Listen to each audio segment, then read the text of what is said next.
오늘은 새 포도주는 새 부대라는 제목으로 말씀의 은혜를 나누겠습니다. 오늘 본문은 전부분에 나오는 이 세리 마태를 부르시는 예수님의 장면과 연결되어 묵상하면 이해가 쉬워집니다.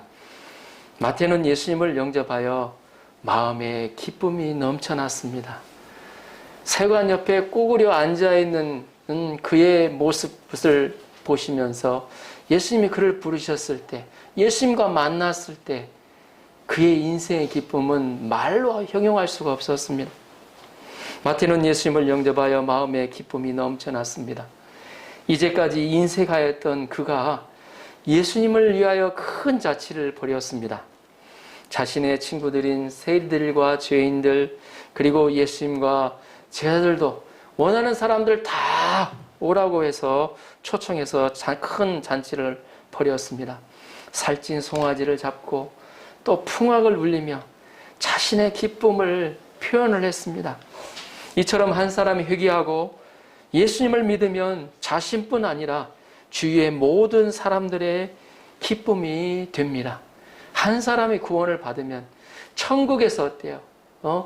찬양이 울려 퍼지고 기쁨의 찬송이 울려 퍼진다고 그랬습니다. 그런데 거기에 반갑지 않은 사람들로 참석을 했는데 바로 바리새인들이었습니다.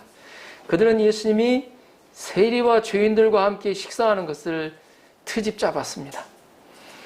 이 잔치에는 바리새인뿐 아니라 세례 요한의 제자들도 참석하였습니다. 요한의 제자들은 예수님에 대해서 긍정적으로 바라보는 사람들이었습니다. 그런데 요한의 제자들도 예수님의 제자들이 금식하지 않는 것에 대해서 못마땅해 하였습니다. 예수님은 이런 그들에게 세 가지 비유를 통하여 예수님을 받아들일 때 새로운 마음 자세가 필요함을 깨우쳐 주십니다. 14절을 보십시오. 14절 화면을 통해서 또 성경을 통해서 같이 한번 읽어보도록 하겠습니다. 14절 시작. 그때 요한의 제자들이 예수께 나와 이르되 우리와 바리새인들은 금식하는데 어찌하여 당신들의 제자들은 금식하지 아니하나이까? 한참 이 흥이 무르익어 나갈 때, 잔치가 무르익어 갈 때 이런 말을 들었을 때 어디에 흥이 깨지기 쉽겠죠? 이 마태의 잔치날이 바로 마침 유대인들에게 있어서 금식날이었던 것 같습니다. 금식하는 날이었던 것 같습니다. 당시에 유대인들은 일주일에 2번 금식했다고 합니다. 모세의 법에는 대속죄를 7월 10일이 정해져 있어요. 금식하도록 되어 있습니다. 대속죄일은 이스라엘의 죄사함을 받는 날이요. 또 1년에 딱 하루만 그 날을 정해 놓으셨어요, 하나님이. 그래서 대제사장이 지성소에 들어갈 수 있는 유일한 날이었습니다. 대제사장도 지성소에는 다른 날은 들어갈 수 없었어요. 그러나 바벨론의 포로로 잡혀간 후에, 이스라엘이 범죄하여 바벨론으로 포로로 잡혀간 후에는 사람들은 더 경건하게 살기 위해서 일주일에 2번 금식하기 시작했습니다. 모세가 율법을 받으러 올라간 화요일과 또 율법을 받고 내려온 금요일에 금식하였다고 합니다. 이 세례 요한의 제자들도 예수님을 믿었지만 그들의 삶은 바리새인들과 유사하였습니다. 그들은 이제까지 지켜온 율법과 전통에 매여 살았던 것입니다. 그들은 구약에서 그 많은 고기를 먹지 않았고 안식일을 철저히 지켰습니다. 그것이 어때요? 신앙생활 잘하는 것처럼 생각되었기 때문입니다. 요한의 제자들도 바리새인처럼 전통을 따라서 일주일에 2번 금식하였던 것 같습니다. 그런데 예수님과 제자들은 금식하는 날임에도 불구하고 금식하는 어때요? 표정도 없이 여기에서는 어때요? 너무 화기애애하게 즐겁게 식사하는 모습을 보았습니다. 이 세례 요한의 제자들은 너무 자유롭게 살아가는 예수님과 예수님의 제자들을 보면서 예수님께 우리와 바리새인들은 금식하는데 어찌하여 당신의 제자들은 금식하지 않는가 따져 물었던 것입니다. 이런 무렵에 예수님은 요한의 제자들에게 금식하지 않는 이유를 오늘 말씀을 통하여 말씀하여 주십니다.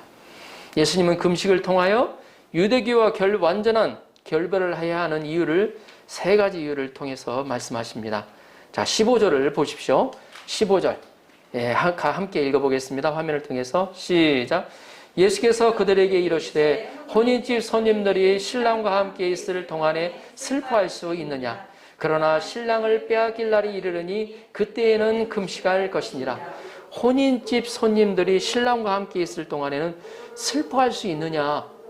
이 말은 어때요? 슬퍼할 수 없다는 겁니다. 예수님은 먼저 신랑과 함께 있는 혼인집 손님들을 비유로 말씀하십니다. 예, 혼인집 손님들을 일본어 신개혁판에서 보면 신랑의 친구들로 묘사되어 있습니다. 자, 혼인집 손님들은 신랑과 함께 있으므로 금식할 수 없다고 말씀하십니다. 우리가 왜 금식을 하죠? 죄를 슬퍼하며 회개할 때, 또 간절한 기도 제목이 있을 때 금식을 합니다. 그래서 금식 기도하면 기도가 잘 들어주신다고, 하나님이 들어주신다는 이야기가 있습니다. 그런데 혼인집에 있는 신랑의 친구들은 금식할 수 없다고 하십니다. 사실 그렇습니다. 혼인집은 기뻐하고 즐거워하는 곳입니다. 더구나 신랑의 친구들이라면 어때요? 옆에 있는 자기 친구가 결혼을 하는데 친구들이라면 어때요? 제일 기뻐하죠. 당시에는 일주일 동안 혼인잔치를 하였는데 신랑과 신부는 왕과 왕후의 대접을 받았다고 합니다. 축가를 부르고 축시를 낭송하고 악기를 연주하고 박수를 치며 어때요? 서로 어때요? 음악에 맞춰서 춤을 추며 어때요? 흥겹게 놀았습니다. 친구들은 포도주를 마시며 음식을 마음껏 먹으며 신랑과 신부를 축복해 주었습니다. 그 당시 혼인잔치 기간에는 금식이나 징병이 다 면제되었다고 합니다. 합법적으로 혼인잔치의 즐거움을 누리게 하였다는 것입니다. 그런데 어떤 손님이 와서 혼인잔치에 식사도 하지 않고 얼굴을 슬프게 하더니 엉엉 울었다고 한번 생각해 보십시오. 이런 사람이 있다면 어떻겠습니까? 분위기 파악 못하는 사람이죠. 분위기를 아주 깨는 사람이에요. 제정신이 아닙니다. 이는 혼인집에 있는 신랑 신부나 다른 하객들에게도 신뢰가 되는 행동입니다. 혼인집에 가서는 마음껏 먹고 마시고 즐기고 신랑 신부들을 기쁨으로 축하해주고 축복해 주어야 합니다. 예수님은 세례 요한의 제자들이 이렇게 분위기 파악을 못하는 사람들이라고 말씀하고 계시는 것입니다. 15절 말씀에서 혼인집 신랑은 예수님을 가리키고 있습니다. 예수님은 이 세상에 새 신랑으로 오셨습니다.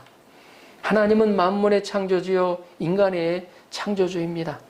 그 하나님이 신부인 인간을 찾아 이 세상에 오신 것입니다.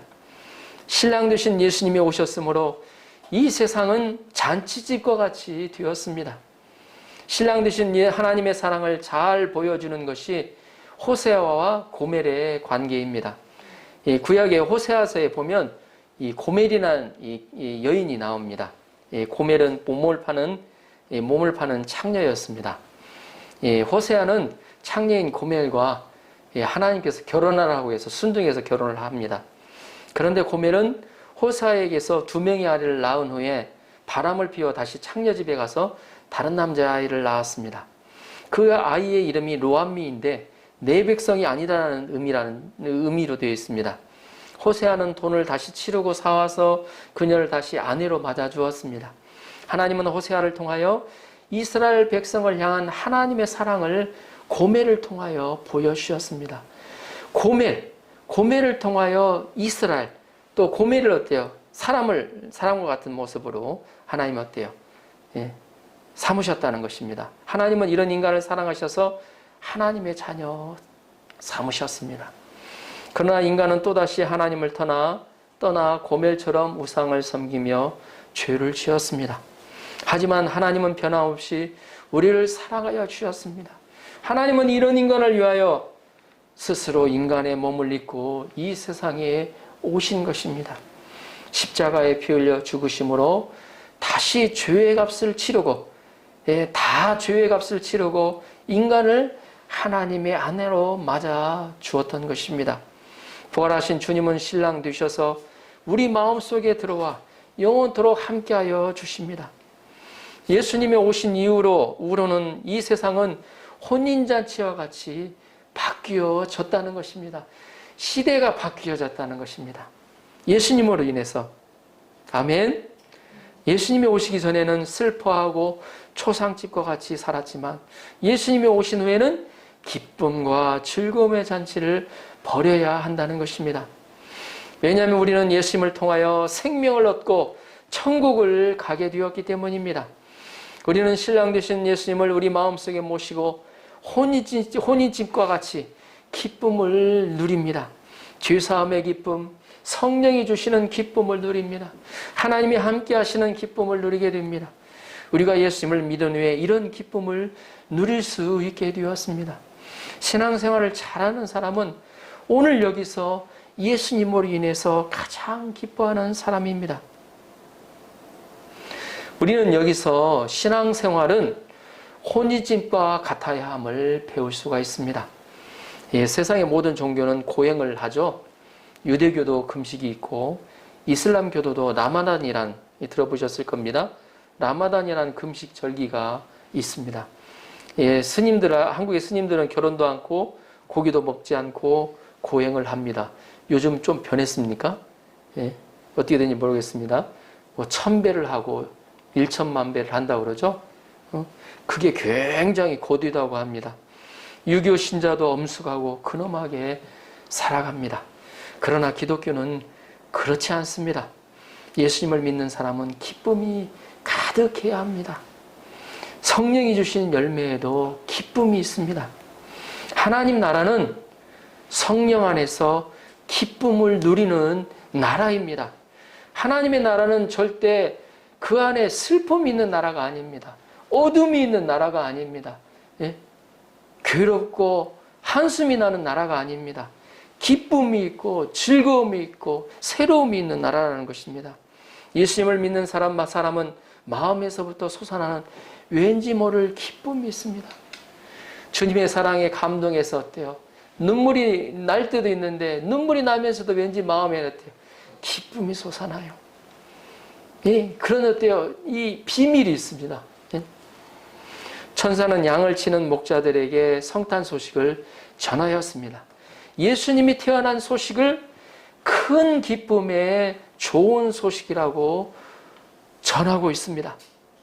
사도 바울은 이런 기쁨을 감옥에서도 누렸습니다. 바울은 지하 감옥에서 빌보 성도들에게 권면하고 있습니다. 주 안에서 항상 기뻐하라. 다시 말하노니 기뻐하라. 아멘. 우리는 신랑 되신 예수님과 이런 기쁨을 누려야 합니다. 예배를 보면서도 우리가 말씀을 묵상하면서도 그 주님이 어때요? 나를 얼마나 사랑하시는가? 새롭게 눈이 떠가고 또 새롭게 어때요? 그럴 때 사랑에 푹 빠져들어가야 됩니다. 우리 교회가 또 우리 가정이 잔치집과 같이 기쁨이 넘치게 되기를 기도합니다. 우리 기독교는 유대교와 또 불교와 같이 고향하는 종교가 아닙니다. 예수님 안에서 항상 기뻐하는 종교입니다. 그러나 크리스찬도 금식하며 슬퍼할 때가 있다고 예수님이 말씀하십니다. 예수님은 신랑을 빼앗길 날이 오는데 그때는 금식하라고 하십니다. 이 세상에는 신랑을 빼앗는 자가 있습니다. 예수님을 빼앗는, 마음속에 빼앗는 자들이 있다는 겁니다. 예, 그놈이 바로 마귀 사단입니다. 사단은 우리의 마음에서 신랑 되신 예수님을 어찌하든지 뺏어가려고 합니다. 어떤 때는 물질적인 어려움을 통해서, 또 어떤 때는 다른 사람과 어때요? 싸움하는 것을 통해서, 또 어떤 때는 사업이나 학과 공부, 또 취업의 실패를 통해서 빼앗아갈 때도 있습니다. 이때는 빼앗김을 받았을 때는, 이때는 예수님이 어때 내 마음속에 없어질 때는 슬퍼하며 금식해야 한다는 것입니다.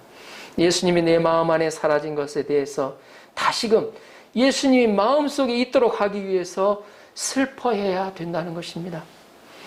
예, 저는 목회자로서 스펄전 목사님의 한마디가 마음에 항상 남아있습니다.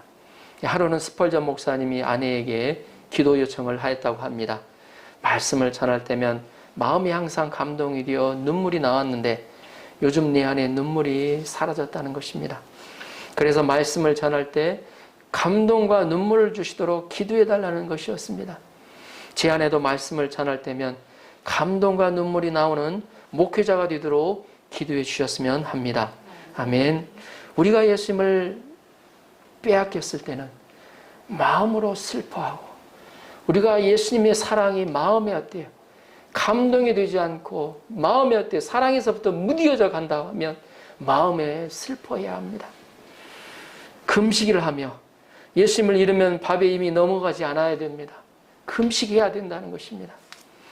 그러나 예수님을 빼앗기고도 슬퍼하지 않는 사람이 있습니다. 기뻐해 웃는 사람도 있습니다. 이 사람은 진정 예수님이 얼마나 소중한지를 모르는 사람입니다. 예수님을 그리스도로 영접할 때는 누구나 큰 기쁨을 맛봅니다. 예수님이 내 안에 임하여 오시잖아요. 예수님을 만나잖아요.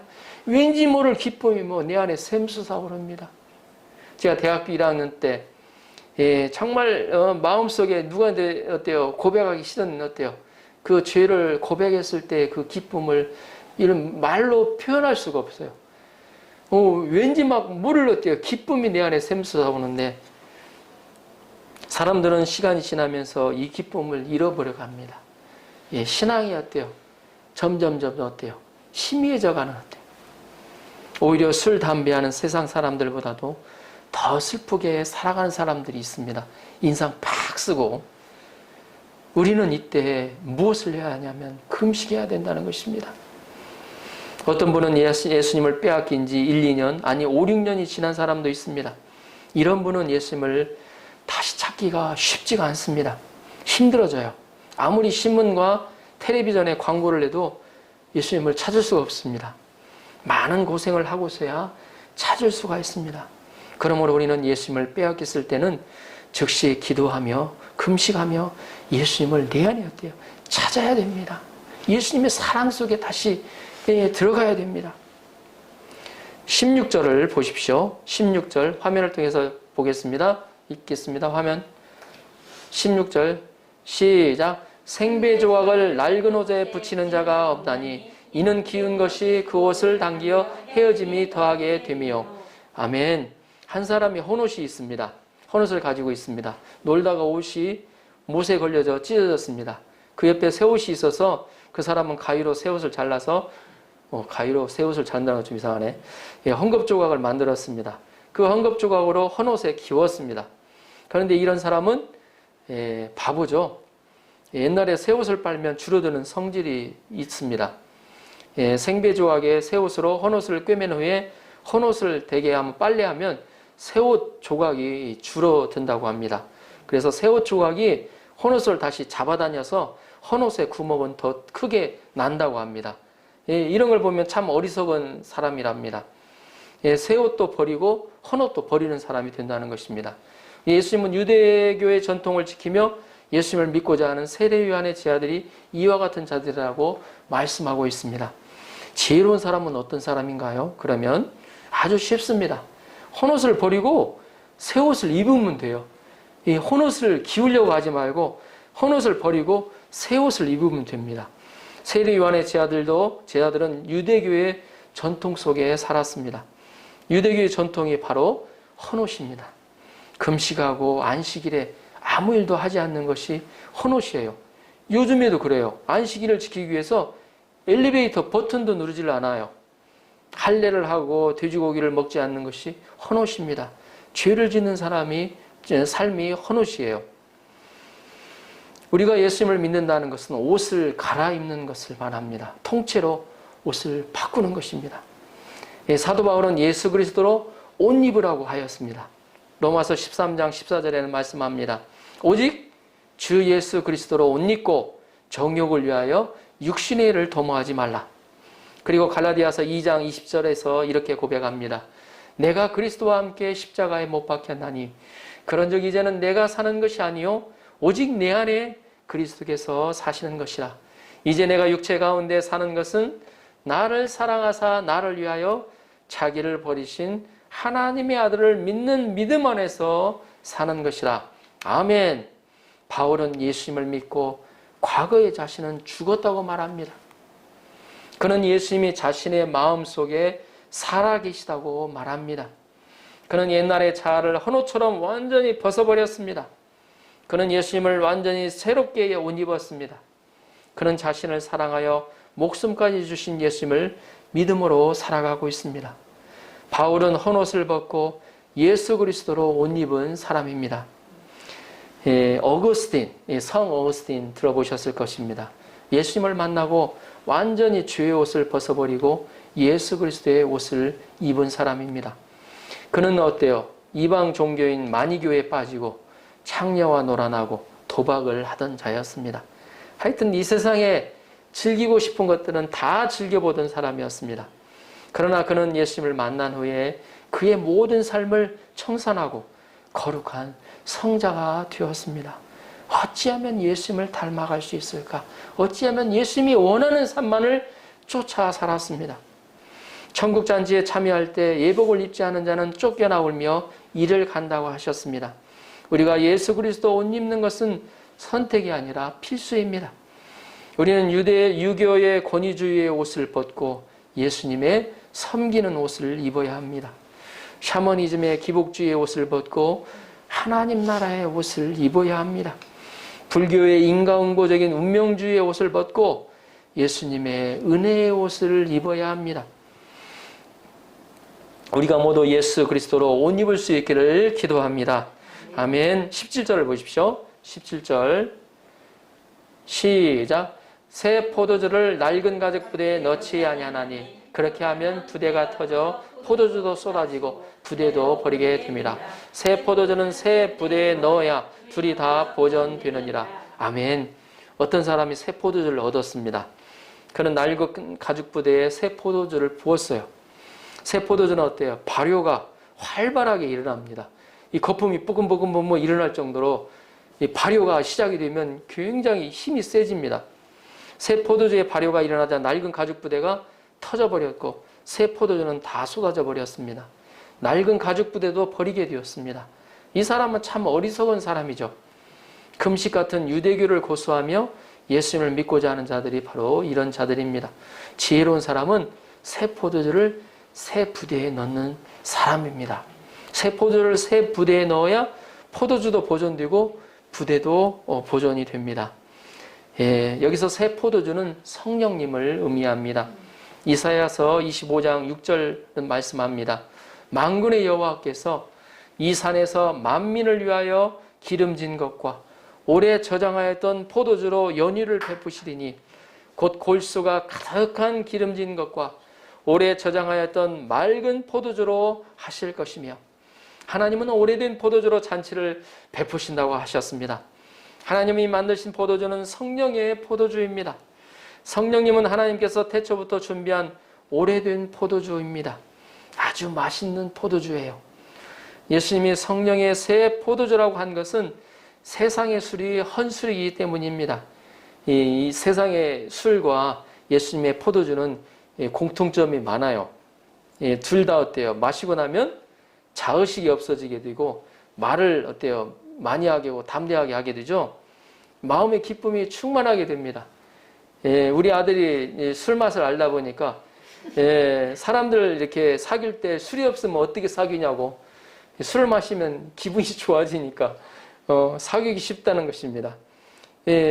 그러나 결과적으로 보면 세상의 술은 어때요? 불평, 불만을 많이 하게 합니다. 예수님의 술은 어때요? 감사와 찬양을 하게 합니다. 세상의 술에 취하면 노상방뇨하고 성적으로 타락합니다. 그러나 성령의 새 술에 취하면 더욱 거룩해집니다. 하나님을 닮고자 하고 예수 그리스도를 닮고자 하는 열정에 사로잡혀 오게 됩니다. 성령은 사람을 기쁘게 하고 힘을 주는 새 포도주입니다. 슬픈 사람의 마음에 기쁨을 주고 무력한 자에게 힘을 주고 어리석은 자에게 지혜를 주는 새 포도주가 됩니다. 성령은 또한 꿈과 비전을 줍니다.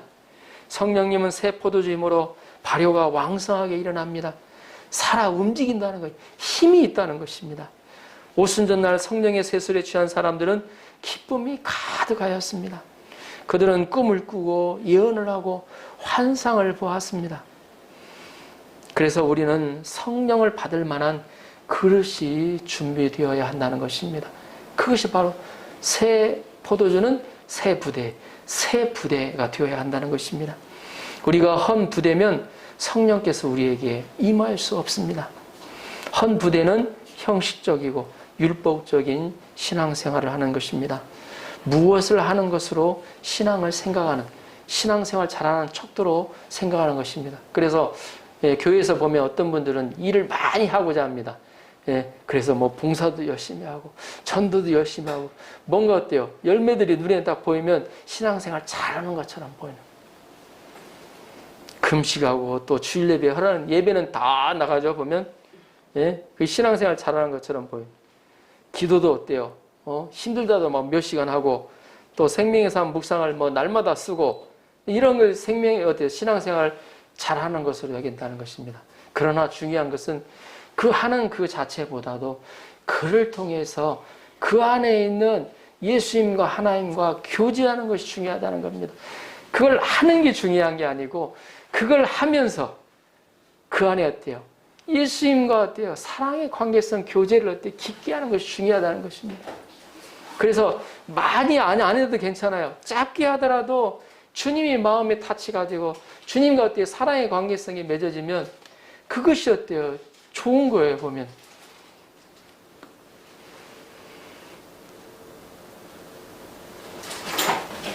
근데 실제로 보면 우리가 예수를 믿으면 이런 것은 당연히 하게 되어 있습니다. 왜냐하면 어때요? 예수님과 더 교제를 갖기 위해서, 예수님 하나님을 알아가기 위해서. 그래서 어때요? 의무적으로 안 하죠. 기쁨으로 하게 됩니다. 그러나 이런 것이 신앙생활은 그렇게 어때요? 업적을 하고 뭔가 많이 하는 것이 신앙생활은 아니라는 것입니다. 실제로 보면 예수님을 사랑하고 예수님을 배우고자 하고 믿는 것이 신앙생활이라는 것입니다. 살아계신 예수님을 그리스도로 믿는 삶입니다. 이것이 포인트입니다. 우리가 형식적인 신앙생활을 하면 성령의 세술이 다 새어나가요. 받은 은혜도 어때요? 지켜내지를 못하고 다 새어나갑니다. 형식적인 신앙도 의미가 없고 성령도 사라지게 됩니다. 이 나무에게 배우자는 예화를 소개해 봅니다. 결론적으로 이 봄과 여름에 푸릇푸릇한 나뭇잎들은 무성하게 달고 있던 나무는 가을이 되면 어떻습니까? 미련 없이 그 잎들을 떨쳐내 버리죠. 그렇게 해야만 자기를 보존할 수 있고 봄에 새로운 삶을 기대할 수 있기 때문입니다. 마찬가지로 묵은 것을 버리지 않고는 새 것이 돋아나지 않는 법입니다.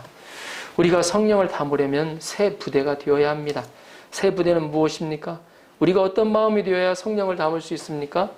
무엇보다 우리는 거룩한 마음을 소유해야 합니다. 성령님은 말씀 그대로 거룩한 영이십니다. 그래서 거룩한 영이시기 때문에 거룩한 곳에만 임하셔요. 물론 예수님을 믿으면 우리 안에 거하십니다. 근데 예수님이 실제적으로 어때요? 구원 받고 나서 예수님을 영접하고 나서 어때요? 마음에 다른 사람 어때요? 해코지 할 거를 생각하거나 또 어때요? 하나님이 싫어하시는 거, 다른 사람 미워하고 기뻐하지 않고 그걸 하게 되면 성령이, 내 안에 있는 성령이 근심한다고 그랬습니다. 내 안에 성령의 힘이 없어져요. 그래서 우리는 무엇보다도 거룩한 마음을 소유해야 합니다. 성령님은 말씀 그대로 거룩한 영이시기 때문입니다. 우리가 더럽고 나쁜 생각을 하고 더러운 죄를 지으면 성령님 어때요? 우리 안에 함께 하실 수가 없습니다. 성령님을 우리 마음에 모시려면 우리는 어때요? 거룩한 사람이 되어야 합니다. 근데 우리가 어떻게 거룩한 사람이 될 수 있습니까? 생활하면서. 그러나 그걸 어때요? 예수님이 어때요? 다 담당해 주셨잖아요. 그래서 숨은 더러운 죄가 있으면 우리는 어때요? 그때 다시 예수 그리스도의 피로 더러운 죄를 씻음받게 될 거죠. 그래서 우리는 성령을 담기 위하여 또 하나 어때요? 겸손한 마음을 소유해야 합니다. 물은 어때요? 반드시 위에서 아래로 흐르죠. 물이 어때요? 아래에서 위로 흐르는 거 보셨습니까? 마찬가지로 은혜도요. 내 안에 어때요? 겸비하게 겸손한 마음을 가지면 가질수록 그렇게 흘러 들어옵니다. 그래서 내 안에 은혜를 잘 못 받는다 그러시는 분들은 혹시나 내가 마음이 교만한지를 한번 뒤돌아보시고 하나님 앞에, 그건 자기 마음대로 안 돼요. 교만한 사람이 저 겸손하게 해주세요. 기도해야 된다는 거예요. 교만한 사람이 겸손하게 되려고 노력을 하잖아요. 물론 이제 노력도 중요하죠. 쉽지가 않습니다. 하나님께 앞에 나와서 기도하고 하나님께서 겸손히 해주시도록. 또 새 부대라는 것 뜻은 새로워져야 한다는 뜻입니다. 믿음도 새로워지고 사랑도 새로워지고 소망도 새로워지고 거룩함도 새로워져야 합니다. 우리가 새 부대가 되지 않으면 성령의 술이 새어나갑니다. 우리가 예수님 안에서 날마다 새 믿음, 새 사랑, 새 소망, 새 거룩함으로 충만할 수 있기를 기도합니다. 아멘.